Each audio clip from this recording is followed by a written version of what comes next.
De parachute. Louis Figuier nous rappelant qu'il en fut complimenté par Montgolfier lui-même qui assistait à l'expérience. Montgolfier qui au mois de mai de la même année avait fait voler le premier ballon.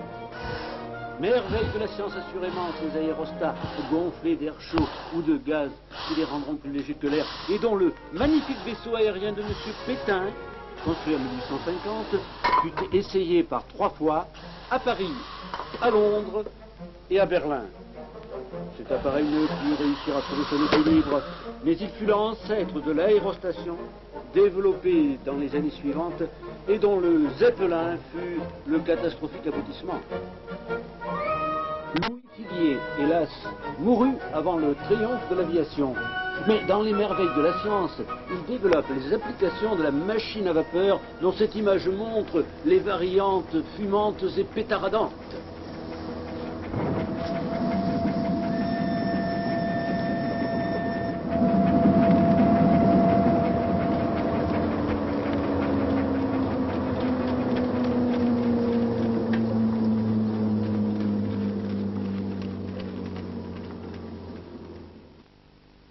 Cet ouvrage tout entier, consacré à l'électricité, nous décrit les machines qui la produisent, telles celles de Wolf, obligeamment prêtées par le musée de la pharmacie à Montpellier, musée dont je vous recommande encore une fois la passionnante visite, capable de produire un courant de 5000 volts pour le moins.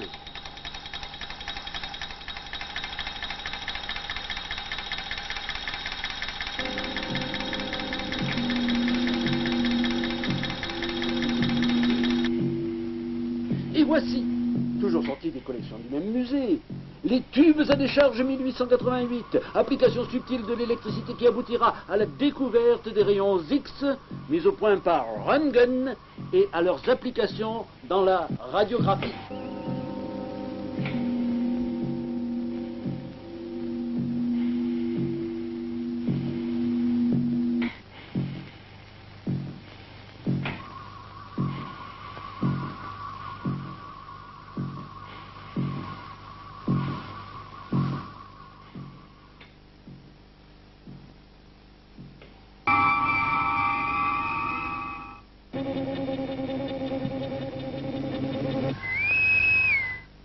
Et en attendant que le public déferle pour visiter notre exposition,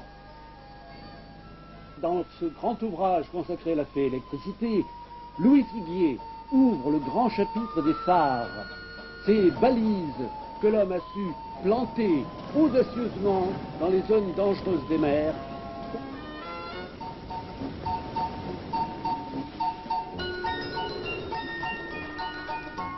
Balises qui éclaire et jalonne la route de nos hardis navigateurs. Le génial concurrent Jules Verne, dans Le phare du bout du monde, a romancé la vie dangereuse de leur gardien.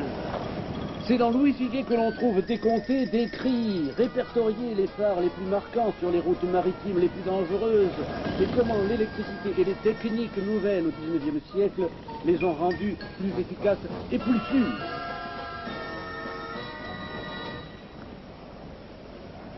Savant du foyer, titre retenu pour l'affiche de cette exposition, Louis Figuier adressera ses connaissances et recommandations à toute personne sachant lire pour l'informer des nouveautés qui vont l'aider dans sa vie quotidienne, ses préparations culinaires, ou dans le choix de ses boissons et ses 1000 améliorations confortables que la science, alliée de la technologie, de l'industrie et du commerce, va lui apporter en ce siècle décisif.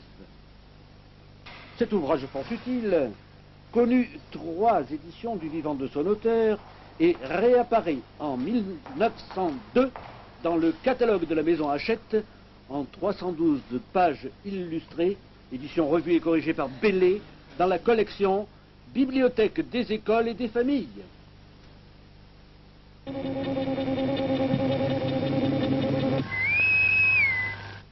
Avant de vous montrer bien d'autres merveilles, voici, mais ce ne sera pas long, les incontournables réclames.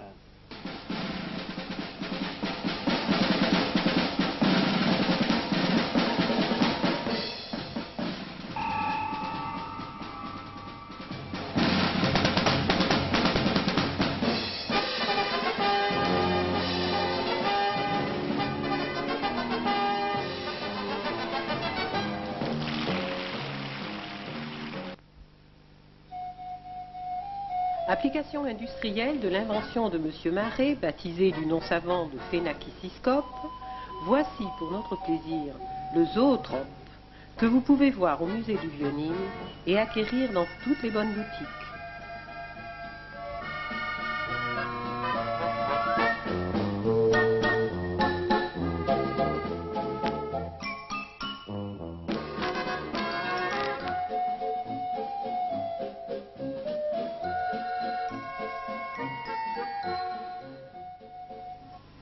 En démonstration dans l'exposition Louis Figuier à Carré d'Art à Nîmes, cet appareil enchantera grands et petits.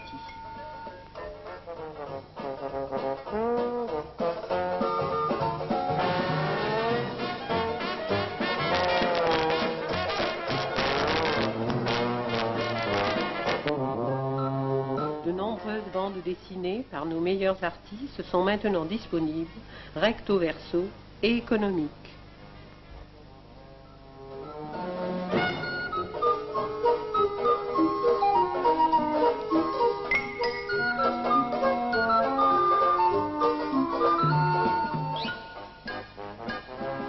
Cet appareil admirable fonctionne sans moteur, ce qui le met à l'abri des pannes inévitables aux engins mécaniques.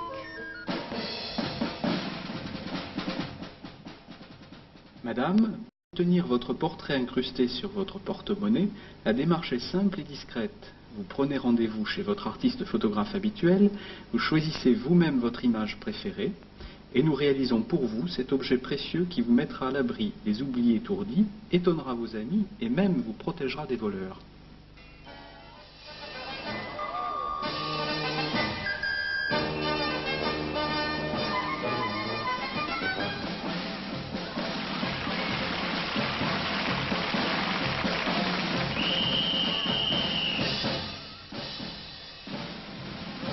Qui pourrait s'intituler « Retour sur le lieu du crime ». En effet, ce spectacle a bien été donné ici même, dans ce théâtre, avant qu'il ne brûle en 1952. On y voyait le grand magicien international Nico Félès dans son numéro de la femme, coupé en deux à la grande scie passe-partout, comme en témoigne ce document retrouvé dans les archives du laboratoire Boyer à Redescend et restauré par ses soins. Nico Félès avait comme partenaire Étienne Kretschmar qui tient l'autre manche de la scie. La femme coupée, c'est Martine Buffet, et le tout était accompagné au piano par Bernard Lacroix. Tout un programme.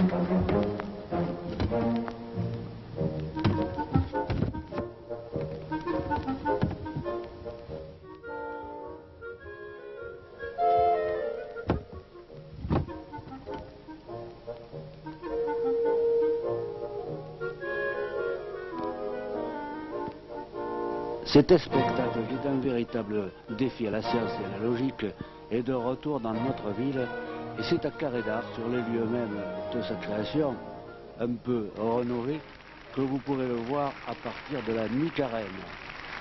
Les partenaires sont les mêmes, à part la femme qui a été changée pour cause.